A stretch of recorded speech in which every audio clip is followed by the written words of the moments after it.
Arratsaldeon.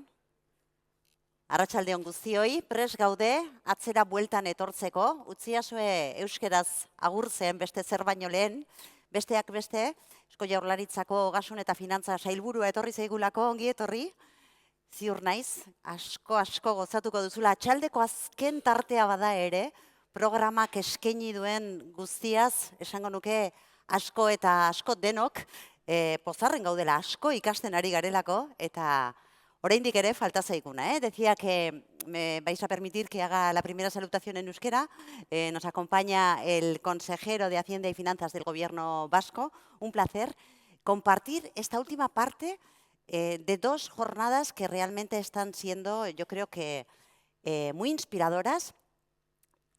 Lo dirán después los organizadores, por supuesto, pero el objetivo de compartir y de conversar, creo que lo estamos cumpliendo de maravilla y todavía nos queda mucho por hacer y mucho por seguir aprendiendo. Y en este caso, permítanme también el símil, no voy a entrar a detalles futbolísticos que sabemos que ahí las aficiones las carga el demonio, pero jugamos en casa.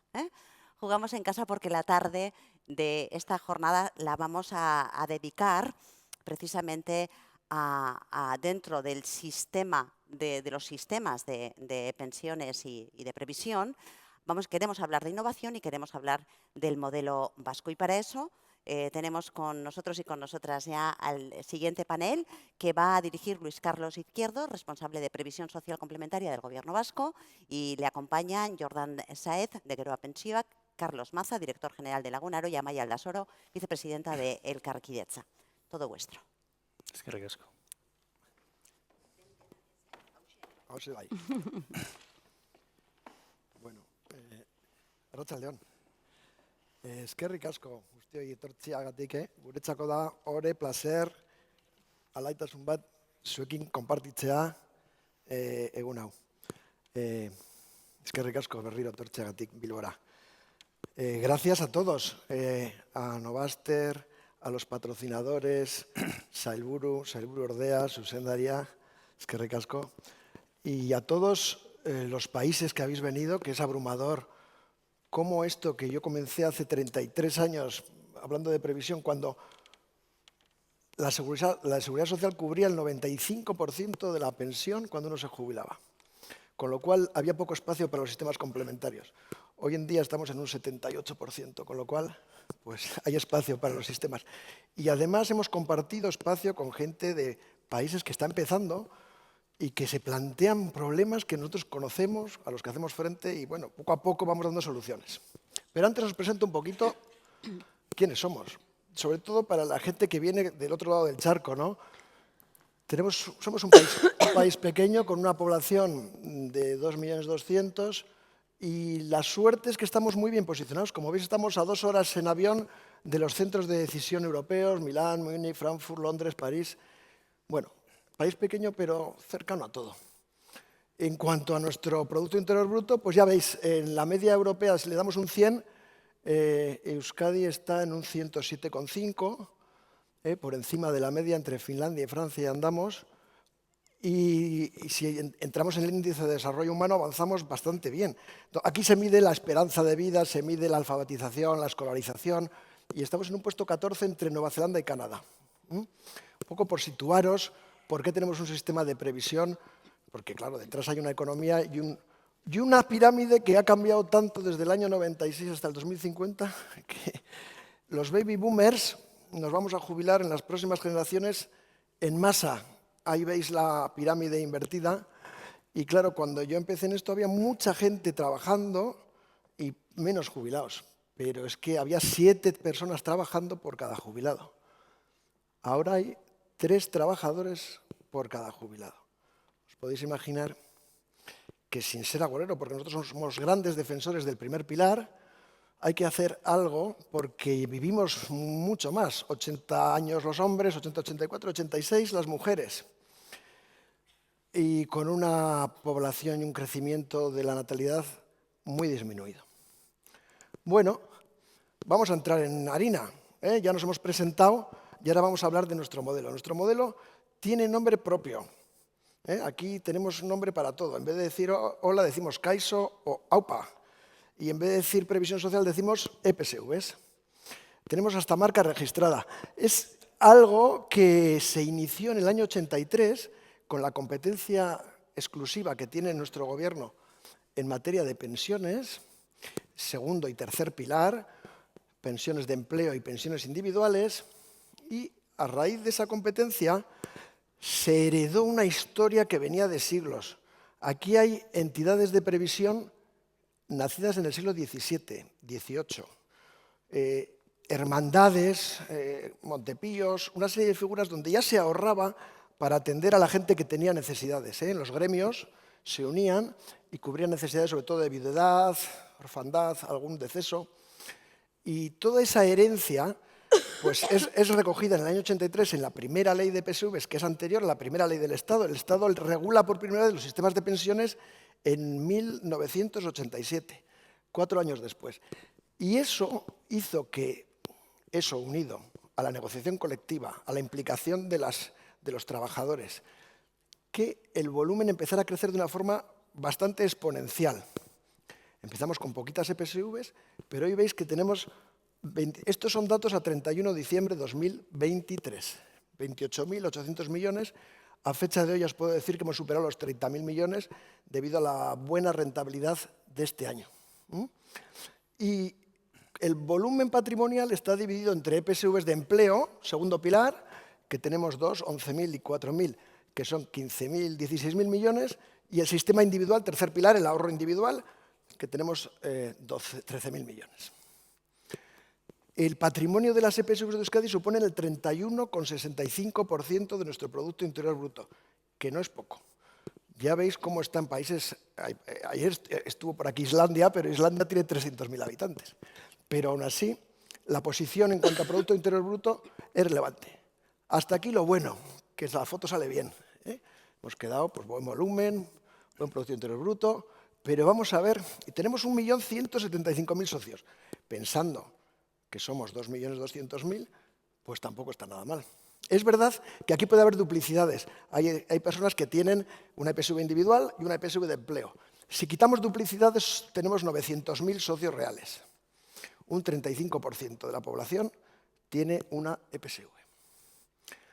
Vamos a ver ahora la parte que hay que arreglar, porque si uno se hace conformista y cree que ya está todo solucionado, pues vamos muy mal.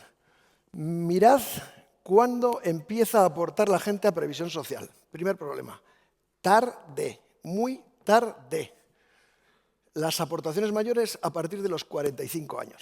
Claro, 45 años con una carrera de cotización de 20 años más o menos hasta los 65 o hasta los 67 no da para una buena capitalización ni para pensiones suficientes. Primer problema. ¿Cómo hacemos para que la gente más joven entre en previsión social? Luego buscamos soluciones, no los voy a dejar con la preocupación. En las prestaciones, pues mira, es un sistema maduro.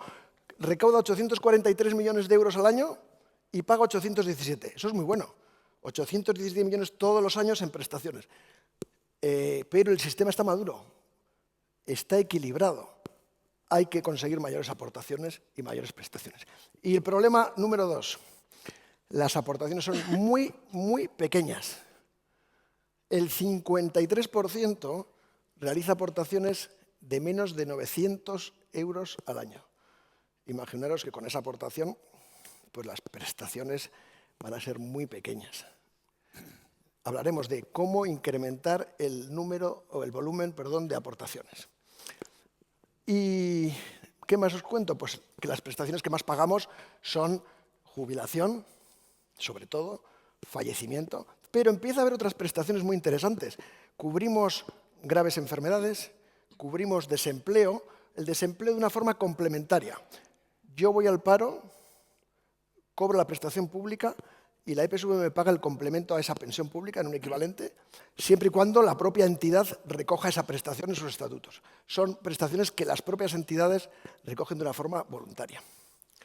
Y esta foto es muy interesante. ¿Cuánto estamos pagando en pensiones? Porque hoy vamos a hablar de pensiones. No lo olvidemos, pagos en forma de renta. Pues bueno, estamos en una media actuarial, rentas vitalicias para toda la vida de 750 euros y rentas financieras de 439. Bueno, yo creo que es un buen montante como prestación complementaria de media. Es lo que tenemos en este momento. Pero ¿Cómo está la distribución de previsión social? Aquí. Ayer comentaba, viceconsejero, que tenemos un objetivo de llegar al 70% de la población trabajadora. De hecho, es un objetivo que viene de antaño del Gobierno en un convenio, un acuerdo del Gobierno vasco firmado en el 2004, donde se marcó ese objetivo que sigue vigente. Hoy en día el 26% de los trabajadores de Euskadi tienen previsión social, un cuarto, pero desigualmente distribuido por territorios. Guipúzcoa está a la cabeza con un 44% y Álava y Vizcaya pues están bastante detrás. Luego veremos, porque tengo la suerte de compartir el panel con grandes amigos y grandes expertos, por qué en Guipúzcoa existe mucho más desarrollo. El ejemplo tenemos aquí entre Lagunaro, Geroa y el Carquidetza, que pues en Guipúzcoa tienen una gran representación. Y por último, la inversión en país. Me preguntaban, ¿y cuánto invierten las EPSVs en Euskadi? ¿Son motores de inversión? Bueno, pues ahí tenéis el porcentaje.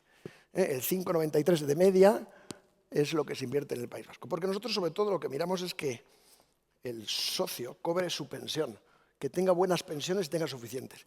Y las entidades tienen libertad de sus inversiones siempre que busquen algo que es bueno para sus socios. Este es el porcentaje a 31 de diciembre. Bueno, como hemos dicho, hay problemas. No llegamos a toda la gente, no llegamos a las edades más jóvenes. El Gobierno se hace un brainstorming, hace una reflexión y decide darle un nuevo impulso a la previsión social complementaria. Este es el nuevo modelo que se ha aprobado en marzo de este año, está reciente, que busca básicamente esto, que la gente aporte desde joven, es decir, que cuando alguien entre a trabajar tenga ya su previsión social. Un chaval o chavala que entre a trabajar con 25 años, pues que directamente en la empresa tenga una aportación. Estamos hablando de la generalización a través de la negociación colectiva. Aquí no existe el auto-enrollment, como en Inglaterra. En Inglaterra ya sabéis que te ofrecen obligatoriamente el sistema de previsión, te meten y luego tú puedes salir. Aquí no. Aquí vía negociación colectiva, una pelea de largo recorrido que fue puesta por primera vez en nuestra ley en el año 2012, fue recurrida por el Estado, nos ganaron en el Tribunal Constitucional, pero actualmente es el modelo que el Estado también ha incorporado y nosotros hemos vuelto a incorporar. Bueno, las aportaciones en este nuevo sistema, que por cierto se llama EPSVs preferentes, pues tiene que ser compartida entre empresario y trabajador. Si solo pone el trabajador o solo pone el empresario, no conseguimos superar esos 900 euros que hablábamos. ¿Cómo es la compartición de aportaciones? Pues la negociación colectiva lo dirá. Hay sistemas que aportan en Geroa, luego lo iremos, igualitarios. Lo marca el sector del metal y ponen un porcentaje pues, del 3,5%, del 4% cada parte. ¿Cuánto hay que aportar? La pregunta del millón. Pues nosotros en estudios actuariales que llevamos ya repitiendo muchos años, hemos llegado a la conclusión de que para llegar al 100% de mi último salario, que puede ser un referente, como la tasa de sustitución está en torno al 78%, con un 3% del trabajador más un 3% de la empresa, ese 6% en carreras largas suponen un 20% del último salario. Justo lo que necesitamos. Bueno, el principio de no discriminación que esta mañana he comentado aquí también en este panel, pues es verdad, no se puede quedar nadie de la plantilla fuera. Todo el mundo tiene que entrar en la previsión social, de cualquier condición dentro de la empresa. Eso nos lleva a que el que no tiene capacidad de ahorro, sueldos bajos, sí ahorren, porque automáticamente ganes mucho, ganes poco, tienes tu aportación del porcentaje al sistema de previsión. Es decir, sí vas a tener previsión social. Y las pensiones, fundamental, cobrarlas en forma de o renta vitalicia, fundamental también para cubrir toda la vida de la persona, o al menos, dice el nuevo decreto, en 15 años. Pero cobro en forma de renta. Son sistemas complementarios, complementan la seguridad social se cobra en forma de renta y estos también tienen que cobrarse. El nuevo decreto obliga a esta forma en cobro de renta, que ahora la veremos un poco más en detalle, y bueno, que hay que buscar la protección de más contingencias que la jubilación. Y no se puede disponer de ese dinero. Es un ahorro finalista, no hay rescates en este modelo de previsión. En el tercer pilar ya sabéis que sí, pero en el segundo pilar preferente no. ¿Cómo hemos establecido la forma de cobro de estos sistemas? Bueno, pues hemos puesto dos requisitos. Como son complementarios a la seguridad social, vamos a buscar un elemento de enganche con la seguridad social. Momento de enganche. 2,5 veces la pensión mínima de seguridad social con cónyuge a cargo. Ese importe en el año 2024 son 36.166 euros. Lo bueno de esta fórmula es que siempre va a estar vinculada a la seguridad social. A medida que se incremente la pensión de seguridad social, se incrementará el volumen a transformar en renta de la previsión social. Y luego hay una batalla que es la sensación monetaria de que el dinero es mío, de que el dinero me lo quiero llevar, de que tengo ahí 100.000 euros. Bueno, pues un poco para negociar ese tema se incorpora la posibilidad de que la EPSV recoja en sus estatutos la posibilidad en el momento de la contingencia jubilación cobrar un 20% de los derechos económicos. Pero el resto del 80% restante sí o sí se transforma en renta, que nos da una media de 200 euros en 12 pagas a 15 años, perdonad, y 150 euros en 20. ¿Otras novedades del decreto? Pues mira, las tomas de acuerdos hemos hablado mucho con los sindicatos, hemos hablado mucho con las patronales y hemos recuperado un modelo que ya existía en el año 83 aquí en Euskadi, que es que los tomas de acuerdos importantes dentro de una EPSV sean siempre por mayorías de ambas partes. Tiene que haber mayoría de la parte sindical y mayoría de la parte empresarial. Es decir, no vale el acuerdo de un empresario con un sindicato pequeño. Eso hace que la implicación sea mayor de todos ellos. Eso está también incorporado en el decreto. Hemos incorporado la ISR, la inversión socialmente responsable, que como sabéis es fundamental, y obligamos a que todas las entidades se lo planteen, decidan y lo pongan por escrito, su política de inversión socialmente responsable. Participación equilibrada hombre y mujer es algo lógico, pero que como hemos comentado antes en el café, cuando yo empecé en esto creo que había una mujer en estos foros. Por suerte ahora esto va mejorando. Y las EPSVs tienen la obligación de tener una representación en proporción al colectivo al que representan. Y la información a los socios en forma de renta siempre para que vayan previendo lo que va a ocurrir. Aquí nosotros además vamos a lanzar una aplicación desde el Gobierno para que cualquier ciudadano pueda consultar a ritmo de clic, ritmo de TikTok casi, cuánto dinero tiene una EPSV y sobre todo un simulador de renta para que sepa que con lo que tiene en este momento más la posibilidad de lo que quiera alcanzar, tenga una prestación en forma de renta. Y bueno, estas son muy por encima las novedades. Además, deciros que se siguen implementando estos sistemas, vamos a seguir hablando y dialogando, pero hoy tenemos una suerte y para mí es un orgullo estar con 3 amigos, porque después de tantos años uno se hace amigo de la gente de la previsión social, porque hemos compartido muchas cosas. Entonces, ellos os van a contar, y es mucho más interesante que lo que os diga yo, el modelo, porque ellos 3 son modelos de lo que os he contado. Son modelos preferentes, que todo lo que os he dicho lo aplican en sus pensiones. Y bueno, hago una pequeña presentación. Luego, nosotros somos el presente. No os marchéis. Hay sorpresas buenas. Nosotros somos el presente, pero vais a ver el futuro. Vamos a hacer un poco de magia. Y vais a ver por primera vez en un foro de pensiones a chavales de 20 años opinando sobre previsión social.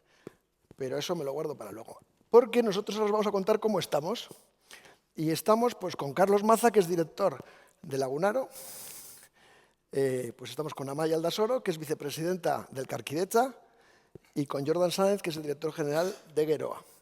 Un lujo. Y ellos pues, les voy a ceder la palabra. Pero antes de ceder la palabra, os vamos a contar que estamos buscando, que estamos montando entre todos un ecosistema de pensiones. Y ya cedo la palabra a Carlos. Arratsaldeon, buenas tardes.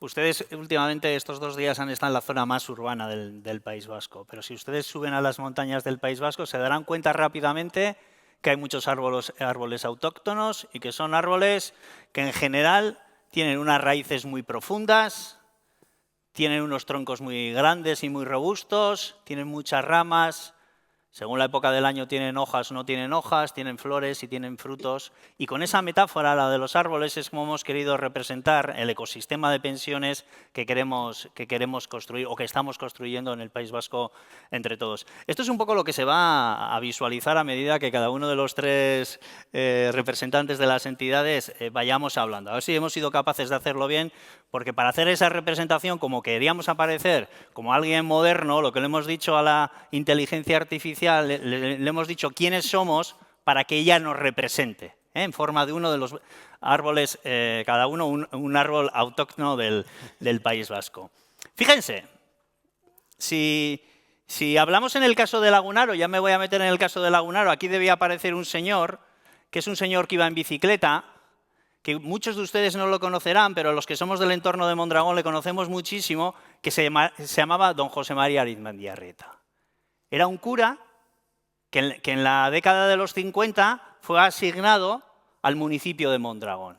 Mondragón por aquel entonces, Mondragón es un pueblo pequeñito del interior de Guipúzcoa, que por aquel entonces era un pueblo en el que existían muchas desigualdades. Había trabajo, sí, pero para una parte concreta de la población. Había grandes desigualdades sociales y don José María, que era muy sensible con todo lo que tenía que ver con la justicia social, desde el momento en que llegó a Mondragón tenía claro dos cosas. Por un lado, que tenía que seguir enseñando la doctrina cristiana, pero que también tenía que trabajar para que desapareciera de alguna manera las desigualdades que existían en la sociedad, para que hubiera un mayor reparto de la riqueza, y para eso tenía muy claro que tenía que empezar desde la educación. Y una de las primeras cosas que hizo don José María fue generar una escuela de aprendices en las cuales las personas más jóvenes, los chavales y las chavalas más jóvenes, aquellos que no podían acceder a esa fábrica que existía, podían aprender oficios para trabajar en los talleres que existían en el entorno. Yo les hablo de don José María Arizmendiarrieta, que muchos de ustedes no le conocerán, pero que sepan que es el inspirador de lo que luego fue el modelo cooperativo de Mondragón, que hoy en día tiene en torno a 100 cooperativas, que la sede social la tiene en el País Vasco, pero que tienen filiales prácticamente en todo el mundo. Que se dedica a muchas actividades dentro del ámbito industrial, que tiene una universidad que se llama Mondragón Universitatea, que tiene una entidad financiera que se llama Caja Laboral, que tiene un grupo de distribución que se llama Eroski, es decir, que fruto de lo que don José María nos enseñó, pues ha crecido mucho, ¿no? Y hemos avanzado hacia esa eliminación de las desigualdades, porque él lo hacía desde una cosa que era muy importante, intentar cualificar a la gente para que desarrollen su proyecto. No solo un proyecto empresarial a través de las cooperativas, sino un proyecto socioempresarial. Y ahí está la diferencia, que le incorporaba esa parte humanista en la que lo importante no era tanto el capital, sino la persona. Y por eso lo hace desde las cooperativas. Y fíjense, yo les decía que don José María llega a Mondragón al principio de la década de los 50 y en aquel momento las primeras cooperativas que habían, allá más o menos había como 4 cooperativas, en el año 59 había 427 cooperativistas. Y en el año 1959 recibieron una comunicación desde la por aquel momento existente Seguridad Social Española que les decían, ustedes, cooperativistas, que son muy raros, que no habíamos visto o no habíamos oído antes de esto del cooperativismo, ustedes no pueden estar en la Seguridad Social. Y lo hacía la Seguridad Social Española de aquel momento porque la Seguridad Social Española de aquel momento se basaba en el mutualismo laboral, que es decir, había mutuas que se agrupaban fundamentalmente por provincias y luego por sectores económicos en los que el empresario, y hablo en masculino porque era así casi siempre, el empresario hacía aportaciones en beneficio de sus trabajadores. Y lo único que tenía que hacer el empresario aportar y los trabajadores cobrar. Y claro, y en Madrid, cuando empezaron a analizar el sistema de las cooperativas, dijeron, ojo, es que la misma persona es empresario y trabajador. No tiene sentido, ¿no? Entonces le dijeron a don José María, ustedes no pueden estar aquí. Y ese momento, que como se pueden imaginar ustedes, fue un momento de mucha incertidumbre, pues lo que a veces tiene el género humano, ¿no? Que convertimos a veces las amenazas, las convertimos en oportunidades. Don José María dijo, pues este es el momento de generar un sistema de previsión, que yo no estaba pensando en generar un sistema de previsión que se base también en los valores de las cooperativas y en los valores cristianos, que son los que yo llevo muchos años ya promulgando por este entorno, y ese modelo lo llamó Lagunaro. Desde un punto de vista técnico, el modelo que genera don José María en el año 1959 era flojito, ¿vale?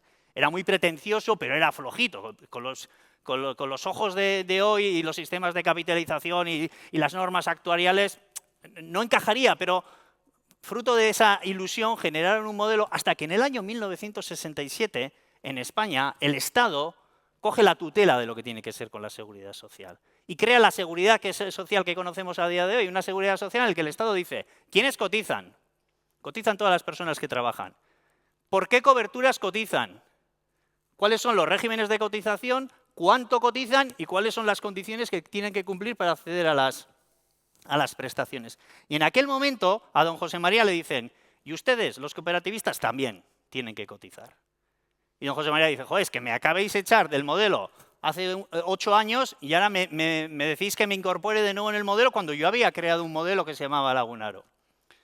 Entonces, en ese momento la Seguridad Social dice, estén ustedes tranquilos porque vamos a generar un régimen especial de cotización pensado para los trabajadores por cuenta ajena o autónomos, lo que en Latinoamérica llaman ustedes independientes, ¿vale? Y si quieren se pueden integrar ahí. Y no nos pareció mala idea. No pareció mala idea porque, fíjense, es un régimen tan especial que lo que hace es determina una base mínima de cotización y una base máxima de cotización y a las personas les deja elegir, o les dejaba elegir por aquel entonces. Entonces, visto aquello, lo que se decidió es, nos integraremos en el sistema público porque es obligatorio desde el año 67, pero lo haremos por lo mínimo posible. Es decir, el pilar 1 del modelo de Lagunaro originario era el mínimo. Dentro de la regulación que existía era el mínimo. ¿Por qué? Porque mantuvo su propio modelo. Y el modelo de Lagunaro lo que vino a hacer es acaparar ese espacio que no acaparaba o coger ese espacio que no cogía el pilar número 1. Y ya en el año 67 el modelo de Lagunaro se constituye en un modelo de capitalización colectiva que paga rentas vitalicias, que tiene en cuenta la técnica actuarial. Bueno, ya se convierte en un modelo más profesionalizado, por decirlo de alguna manera, teniendo en cuenta que estamos hablando del año 67. Digo que todo eso ha tenido que... Pero fíjense que hay veces que la gente me dice, Carlos, ¿pero qué pilar sois? Yo, el 1,5.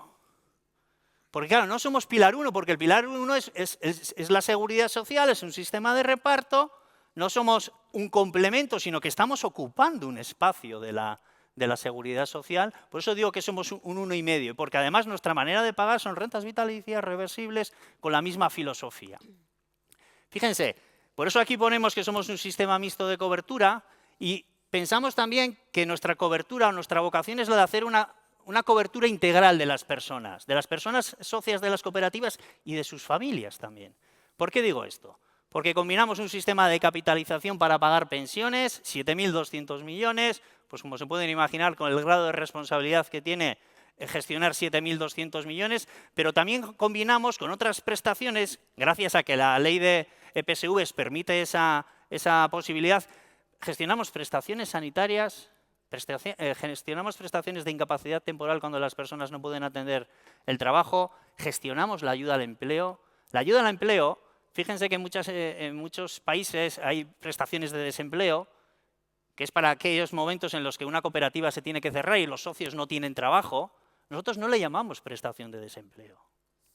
Le llamamos prestación de ayuda al empleo, porque estamos pensando que si nos creemos los valores cooperativos de la solidaridad, del mutualismo y de la intercooperación, lo que tenemos que hacer cuando en una cooperativa no hay trabajo es reubicar a las personas en otras cooperativas que sí hay trabajo, ¿no? Estos son un poco los principios inspiradores de nuestro modelo. Y claro, tenemos que hablar en términos de democracia participativa, porque las cooperativas, cada persona es un voto.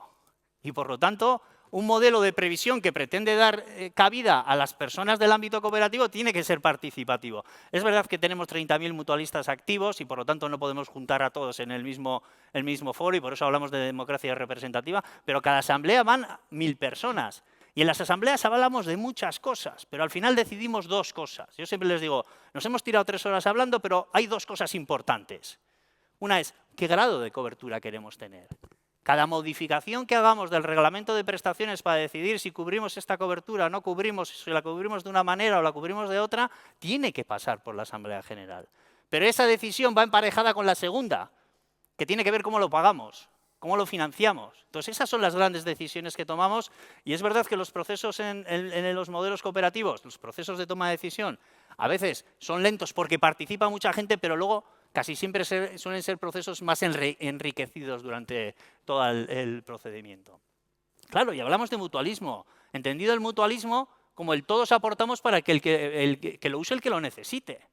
Todos aportamos lo mismo, todos aportamos un porcentaje de nuestro salario, aunque sabemos que, por ejemplo, en el caso de la prestación de asistencia sanitaria, igual no todos tenemos las mismas probabilidades de utilizar, porque con esa cobertura, con eso que pagamos del salario, nos da cobertura a nosotros y a nuestros hijos menores de 23. Yo soy soltero, no tengo hijos, y mi compañero pues, ha tenido 3 hijos.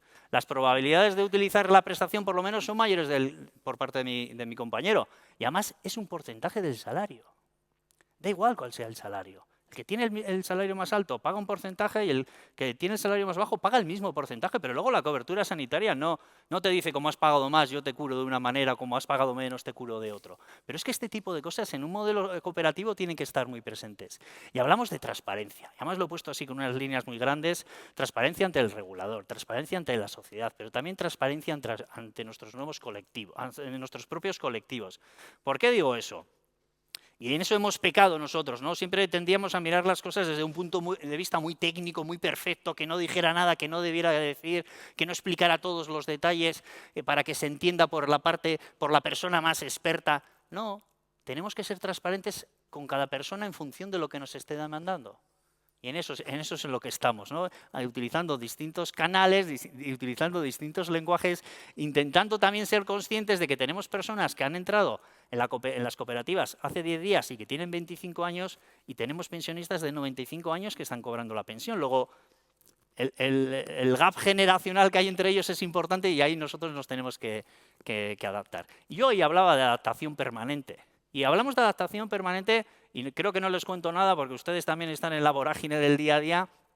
Nos tenemos que adaptar a lo que tiene que ver con regulación sustantiva, con regulación fiscal, con regulación que viene de las normas de Europa, con lo que tiene que ver con la inversión socialmente responsable, con la ciberseguridad, todas estas cosas que tenemos encima de la mesa. Fíjense, yo les decía que en el año 67 constituimos el modelo de prestación definida y que nos habíamos incorporado por lo mínimo al sistema público. En el año 2010, intentando adelantarnos a todo lo que nos venía encima, decidimos cambiar un poco los pesos relativos. Decidimos cotizar más al sistema público y reducir un poco nuestra parte. ¿Vale? Y pasamos de una cotización que al principio solo cotizábamos lo mínimo al sistema público y el resto a nuestro propio sistema, y de media salía que distribuíamos nuestras cotizaciones 1/3 al sistema público y 2/3 al sistema nuestro, y en el 2010 cambiamos los pesos relativos. 60 al sistema público, 40 al sistema de Lagunaro. Pero sobre todo hicimos otra modificación. Y es un poco al hilo de lo que ayer escuchaba en esta sala, que me quedé más tranquilo, de que vamos en la buena línea, quitamos la prestación definida. Y fuimos hacia un modelo de Defined Ambition, que se decía ayer, ¿no? Que hasta que le encontré la traducción al castellano dije, ostras, si somos nosotros, ¿no? Porque ya no podíamos asumir esos compromisos tan grandes cuando además linkábamos la inflación, la actualización de los derechos de pensión. Es cierto que durante los últimos años hemos sido capaces de cumplir las expectativas que estaban generadas y que hemos actualizado los derechos con la inflación, salvo en un año muy extraordinario, que es el 2022. Ya saben ustedes, los que están en los mercados financieros, lo que pasó en el año 2022, pero menos mal que hicimos aquello. Pero para hacer todo aquello tuvimos que ser muy claros con la gente, les tuvimos que explicar que si las cosas iban mal nos teníamos que remangar entre todos y que teníamos que asumirlo. Luego ya saben ustedes que, aunque te cuentan las cosas, luego cuando llegan, duelen, duelen, y ahí también nosotros hemos tenido que aprender de todo eso. Y en estos momentos estamos en otro proceso de reflexión estratégica, estamos en otro proceso de que tenemos que cambiar, y yo por eso creo que venir a este tipo de foros pues es muy importante y muy interesante, y por eso quiero agradecer a la organización y a todos los asistentes esa generosidad que estáis teniendo para compartir, ¿no? Y para poner en valor todo lo que hacéis para que los demás sigamos aprendiendo. Eskerrik asko.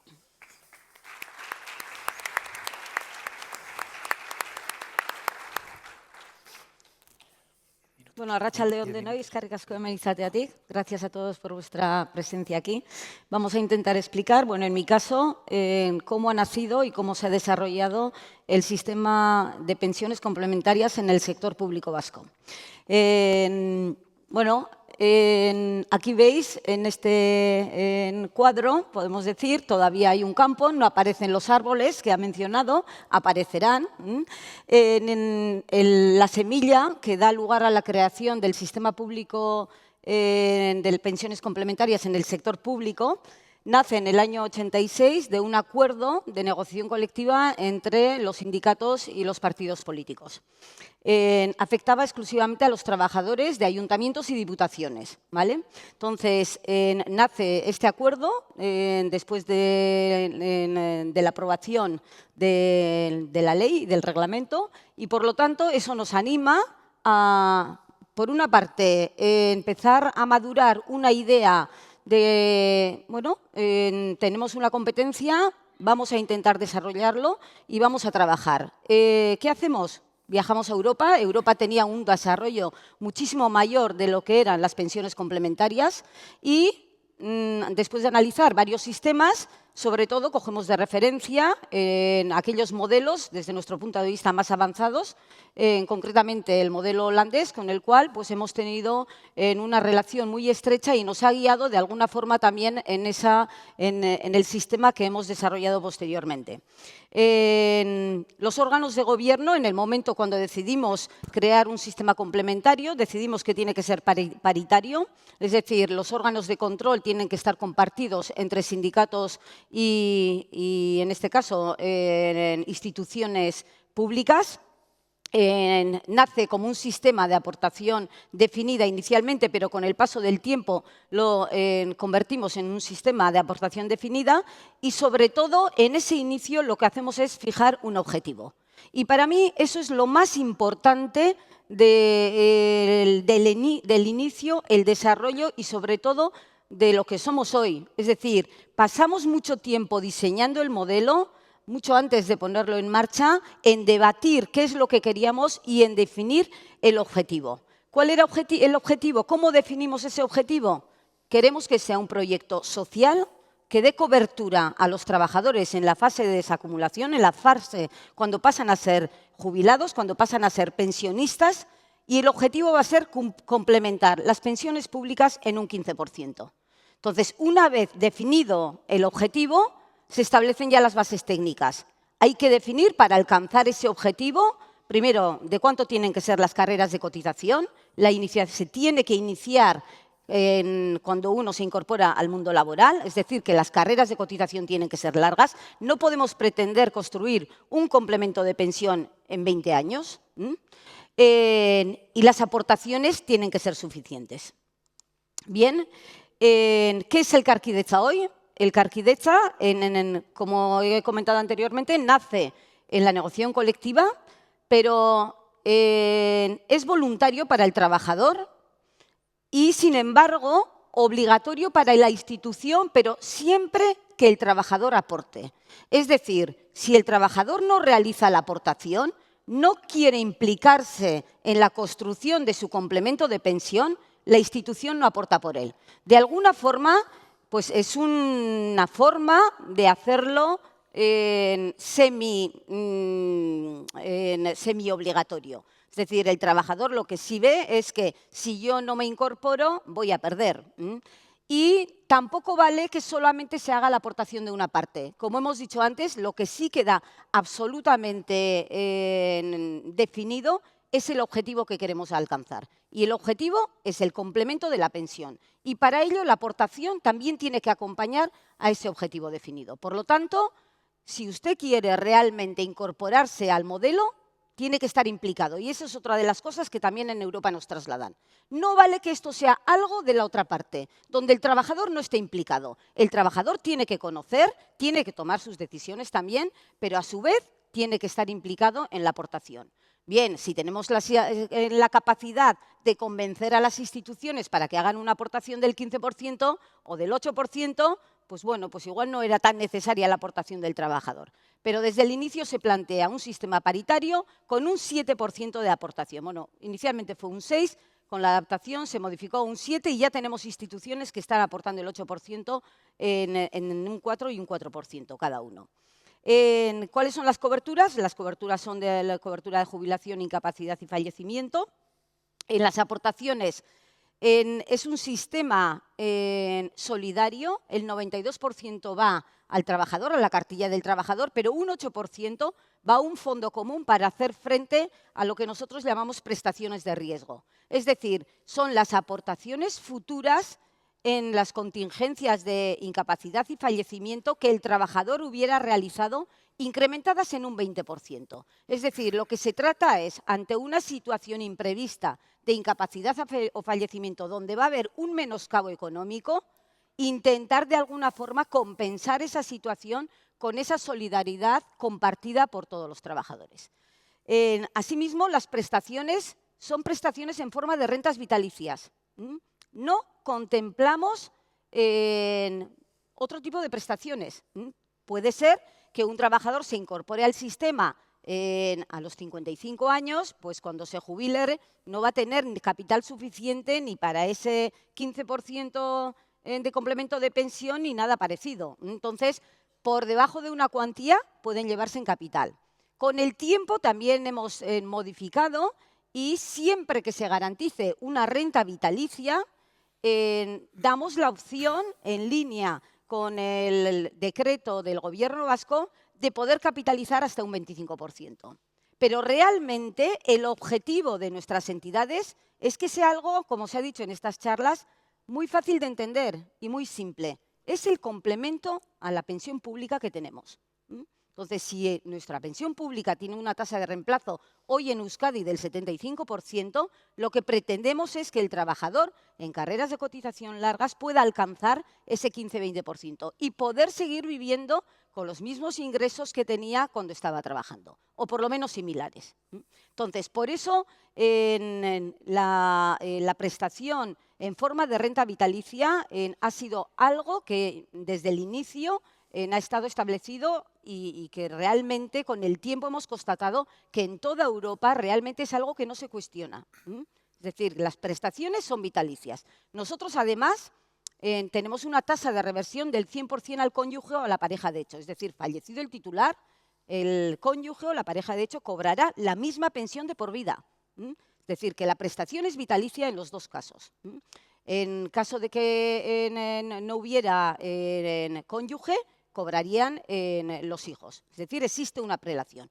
Pero tenemos además una garantía de renta financiera hasta los 90 años, porque era algo que nadie lo entendía. Me voy a morir mañana, todo el ahorro se va a quedar en la entidad. Entonces, bueno, pues eso también hemos tenido que adaptar y se garantiza que a falta de cónyuge, los hijos cobrarán lo que el titular hubiera cobrado hasta los 90 años de edad. Pero realmente lo que la entidad cubre y protege es al trabajador, al titular y al cónyuge en la jubilación con unas rentas vitalicias de por vida. Esta es una foto de lo que es hoy el Karkidetza. Es decir, aquí reflejamos las pensiones que se han generado en el año 2024, de enero a septiembre, con una renta media mensual de 325 euros. Entonces, las aportaciones medias vienen a ser en torno a 160 euros, compartidas, 80-80, lo que viene a suponer en torno a 2.200 euros al año. Esa es la foto del Karkidetza. Nosotros hoy tenemos pensiones mucho más altas para aquellos que se incorporaron en el año 86 o porque tenemos 4 tramos de aportación en función del salario, por lo tanto están topados. Hay también pues pensiones más pequeñas, pues bien porque hay una orfandad o porque se han incorporado muy tarde. Entonces, la media son estos 325 euros al mes en forma vitalicia. Consideramos que es un modelo de éxito. Por eso estamos también calificadas como preferentes. Indudablemente, este es un proyecto social y nace como un proyecto social, para dar esa cobertura al trabajador en los años donde realmente sus ingresos pueden verse mermados, que es en la fase de la jubilación. Consideramos que esta protección que damos al trabajador básicamente se cubre con las rentas vitalicias que otorgamos, que te protege no solamente ante caídas de ingresos económicos o situaciones de riesgo, también ante la longevidad. un tema muy desarrollado en estas jornadas y que indudablemente, pues efectivamente, todas esas tablas que hemos visto hoy a la mañana y que nos han explicado los actuarios, nosotros hemos aplicado todas esas, absolutamente. Entonces, esa adaptación continua es absolutamente necesario. Entonces, nosotros miramos y decimos, pues todos estos, no sé, se tenían que haber muerto hace 5 años, pero siguen cobrando en el Carquideza. Para eso tenemos mecanismos de creaciones de colchones de solvencia que puedan hacer frente a esas situaciones. No solamente longevidad, pues en riesgos financieros 2008, 2011, 2022, donde el pensionista no se entera, porque lo que realmente quiere es eso, vivir tranquilo y seguir cobrando. Entonces, nuestro trabajo es garantizar y crear ese mecanismo que pueda garantizar el pago de esas pensiones de forma vitalicia. Creemos que es un modelo de éxito porque, fijado el objetivo de pensión a alcanzar, lo hemos conseguido. Esto no acaba aquí. No es que el trabajo esté hecho, sino que requiere una adaptación continua. Las aportaciones, como decimos, tienen que ser suficientes. Y por eso permitimos hoy en día instituciones en el ámbito público vasco que quieran incorporarse al Carquideza, les damos todas las facilidades. Una incorporación gradual. No es que de repente tenga que empezar o a la institución le suponga hacer una aportación del 3,5, unas cuantías inabordables. Pausémoslos el tiempo pasa. Y dentro de 20 años esa semilla habrá florecido, algo habrá. Entonces es mucho más importante que el diseño realmente sea eficiente y responda a unos objetivos definidos. No vale decir vamos a empezar sin saber a dónde queremos ir, ¿no? Fijemos a dónde queremos llegar y démonos todo el tiempo que sea necesario para llegar ahí. Pero dejarlo abierto es no llegar a ningún sitio. Entonces, creo que realmente el diseño es muy importante a la hora de echar a andar un sistema complementario de pensiones. Todo el tema de educación en materia de pensiones es absolutamente indispensable. Luego veremos. Es cierto que nosotros siempre decimos que hay una gran carencia en nuestra sociedad porque pues, la gente no entiende realmente, no sabe diferenciar un segundo de un tercer pilar. Hay una gran confusión. La gente, bueno, pues básicamente piensa que es un elemento de ahorro fiscal, a fin de año meto 3.000 euros y así me ahorro fiscalmente. No, esto es otra cosa. Es un segundo pilar, es un proyecto social que responde a unos objetivos. Y bueno, pues básicamente esto es el Carquideza. Eso es. Paso con Vera. Vale, a ver. Nos hemos comido un poquito del tiempo, pero bueno. Nos hemos comido un poquito del tiempo. Barkatu, eso que nos dicen que no nos queda mucho tiempo, te vamos a dar 10 minutitos para resumir. Es que seré muy breve. Gracias, Jordan. Barkatu. Mis hermanos mayores ya lo han contado casi todo.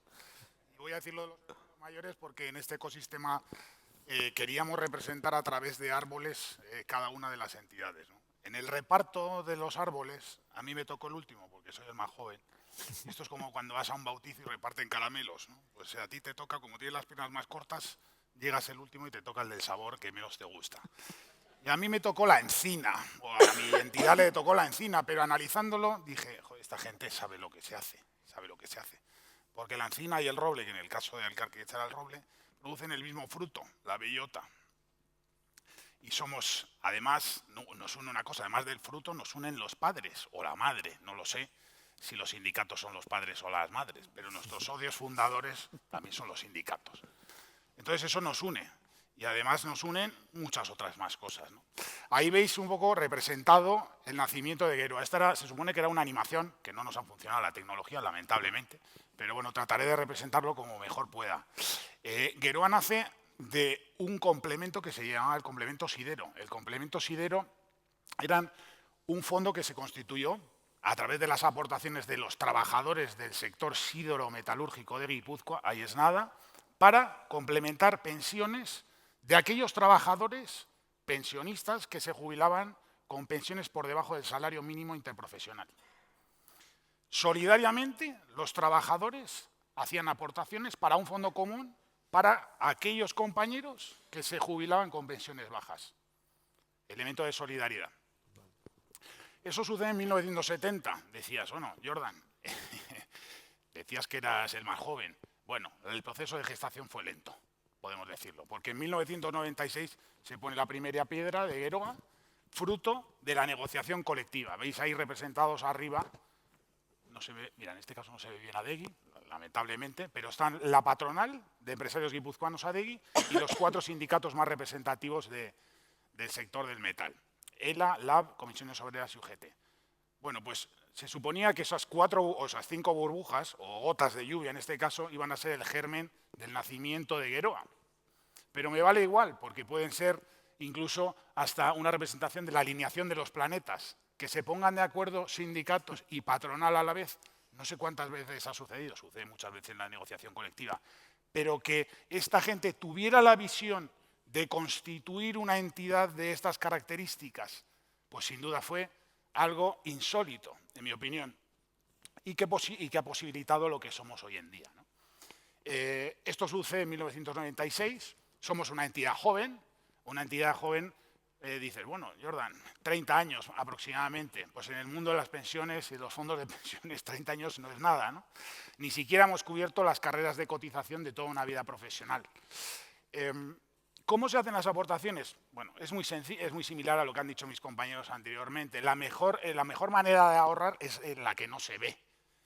Directamente, el empresario está poniendo un dinero en tu cuenta que no ves, que no pasa por ninguna cuenta corriente tuya. Lo mismo sucede con la aportación que hace el trabajador. Se le descuenta directamente de la nómina. ¿Qué es hoy en día Geroa? Pues lo representamos de la siguiente manera, ¿no? Y para que veáis un poquito el tamaño y la dimensión del árbol, a pesar de las inclemencias del tiempo, crisis, deslocalización de empresas, pues hoy en día tenemos un árbol bastante frondoso y con bastante buena salud. Hoy en día están haciendo aportaciones de manera regular más de 8.000 empresas. Empresas de todo tipo, desde multinacionales a micropymes. Son 100.000 los socios que regularmente realizan aportaciones en nuestra entidad. Y a lo largo de nuestra historia tenemos una base de socios de más de 300.000. Hablaba antes de la población de Euskadi, Luis Carlos. Representamos un gran porcentaje de la población. En 22 sectores. Recientemente hemos incorporado 2 sectores nuevos. La entidad sigue creciendo, el árbol sigue creciendo. ¿Los frutos que ha dado? Pues hoy en día gestionamos un patrimonio de más de 3.000 millones de euros. Y que además, esos frutos que produce ese árbol, tratamos de volver a plantarlos para que crezcan y germinen en las empresas de Euskadi, porque invertimos aproximadamente el 10% de nuestro patrimonio en empresas locales. Tratamos de devolver al territorio lo que nos está dando. ¿Y qué características tenemos? Bueno, pues en primer lugar la independencia, que en mi opinión es fundamental para garantizar o para obtener la máxima rentabilidad en base al riesgo que tengamos, ¿no? No tenemos conflicto de interés, invertimos en aquellos activos donde entendemos que vamos a sacarle la máxima rentabilidad controlando el riesgo. Somos paritarios, porque nuestra Junta de Gobierno está repartida al 50% entre sindicatos y patronal. Somos paritarios también en las aportaciones. Por cada euro que aporta la empresa, aporta otro euro el trabajador. Somos una entidad sin ánimo de lucro. Todas las EPSV somos entidades sin ánimo de lucro, pero eso significa que no tenemos que repartir dividendos y que todos los beneficios que generamos van directamente al socio. Pero es que además somos solidarios, como decían mis compañeros.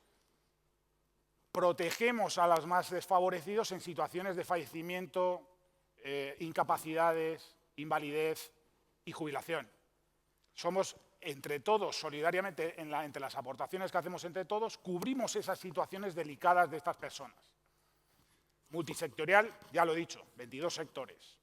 El cobro en forma de renta es nuestro objetivo, complementar pensiones. Y muy bien dicho lo de las pensiones, que lo decía antes David, si no me equivoco, diferenciar entre el ahorro y la pensión.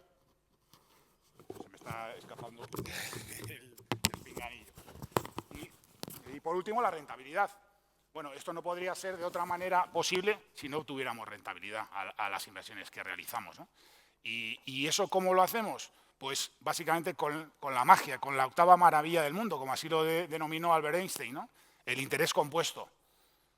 Largas carreras de cotización durante muchísimos años hacen pues, que el árbol crezca con esta frondosidad que estáis viendo, ¿no?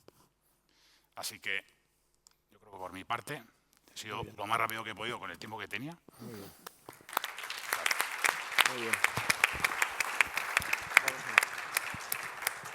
No sé si necesitamos, bueno, no necesitamos, ¿no? Yo creo que no. Como veis, hemos escuchado 3 fórmulas de éxito. Yo sé que estamos fuera de tiempo, me han pasado chuleta, además de que tenemos casi que terminar. Voy a robar un poquito porque si todos los paneles han pasado, nos vais a perdonar 5 o 10 minutos, nada más. Una ronda rápida.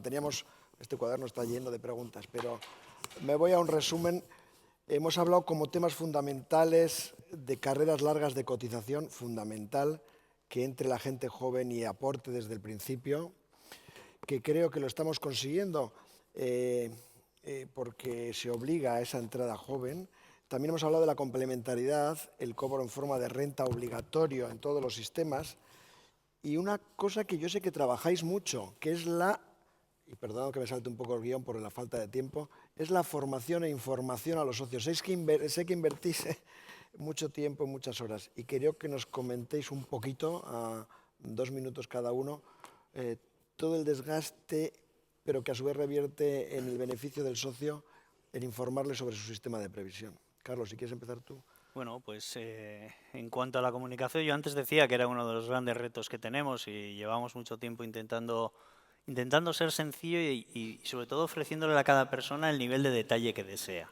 ¿Vale? Y ayer en alguna de las ponencias también se hablaba de eso, que a cada uno le tenemos que dar lo que quiere. Y es verdad que igual al principio las personas cuando son más jóvenes no tienen tanta sensibilidad. Y a medida que se van haciendo más mayor y vamos llegando a la jubilación, empezamos a estar más interesados. Yo creo que eso es lo que tenemos que aprender. Tenemos que aprender a ser omnicanales, tenemos que aprender a dar mensajes sencillos para el que quiere mensajes muy sencillos y tranquilizadores, y tenemos que dar mensajes más técnicos y más completos para aquello el que nos pide. Fíjense, nosotros generamos en el año, hace ya igual 6 años, un modelo de comunicación que era muy sencillo, que era una diapositiva que le mandábamos a todo el mundo por correo electrónico, que le llamábamos gota, porque queríamos hacer ese símil de que gota a gota pues, va calando. Y es verdad que nosotros lo hicimos a probar, a ver qué pasa. Vamos a contar cada mes una cosa sencillita de todas las cosas que hay, sencillita, vamos a contarlo a ver qué pasa. Y nos emplazábamos a hacer 12 gotas, los 12 meses de un año, y cuando acabó el año la gente nos decía, oye, pero ¿cuándo nos llega la gota? Que nosotros queremos la gota, ¿no? Eso que en euskera llamamos tanta. Y nos hemos dado cuenta que al final es algo que la gente valora, porque lo que querían es tener información, pero que no les abrumemos. Y creo que de eso también tenemos que aprender. Eso es. Maya. Sí, bueno, pues en nuestro caso, indudablemente, la comunicación y la formación es algo fundamental. Sobre todo, como he comentado anteriormente, en esa confusión que existe entre ese segundo y tercer pilar, que muchos socios vienen cuando llegan a la jubilación y ¿dónde está mi dinero? Entonces, bueno, pues a pesar de que durante años les comunicas que tienen una pensión, pues realmente cuando llegan muchos lo que ven es, bueno, mis derechos económicos ascienden a tanto y yo casi prefiero llevarme el dinero porque yo tengo planificado un viaje o comprarme un coche. Entonces, eso es algo contra lo que tenemos que lidiar diariamente y tenemos que formar en nuestras delegaciones, por supuesto, a nuestro colectivo, para ir dando charlas de institución a institución para que cale el mensaje de no, este es el complemento a la pensión pública. La educación financiera y en materia de pensiones es fundamental, fundamental. Bueno, Luis Carlos, a mí me pisas el callo, ¿no? Porque creo que tenemos que hacer muchas más cosas de las que hacemos hoy en día, ¿no? No solamente comunicar, sino divulgar. Y lo digo porque han sacado antes nuestros compañeros alguna estadística, ¿no? de la educación financiera, ¿no? Entonces, bueno, es difícil. Yo que además que vengo de otro sector, o por decirlo así, y que llevo poquito tiempo aquí, pues te das cuenta de que los tecnicismos que empleamos muchas veces no calan entre la sociedad. Y tenemos que intentar utilizar traductores, por decirlo así, ¿no?